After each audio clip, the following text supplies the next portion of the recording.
নমস্কাৰ হে বন্ধু বান্ধৱীসকল হে অসমবাসীসকল যদি আপোনালোকৰ ঘৰত পুৰণি হওক বা নতুনে হওক এলুমিনিয়ামৰ যদি বৰ্তন থাকে যেনে ধৰক বাল্টি হওক চচ হওক কেটলি হওক বা দাবাৰে হওক তেনেকুৱা বস্তু থাকিলে যদি ফুটি যায় তেতিয়াহ'লে আপোনালোকে কোনো ধৰণৰ চিন্তা কৰিব নালাগে আপোনালোকে আধা দামতো বেছি দিব নালাগে আপোনালোকে দোকানলৈ যাব আৰু বৰ্ড চেট চেলোটেপ এটা ক্ৰয় কৰি আনিব তাৰপাছত মই ভিডিঅ'টোত দেখুৱাৰ দৰে বৰ্ড চেট চেলোটেপটো যি ফুটা থাকে তাত লগাই দি অকণমান কোবাই দিব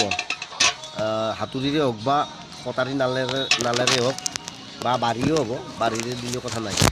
যদি আপোনালোকে ভাবে আমি ভিতৰৰ ফালৰ পৰাও লগাম টেপটো তেতিয়াহ'লে আপোনালোকে ভিতৰৰ ফালৰ পৰাও লগাব পাৰিব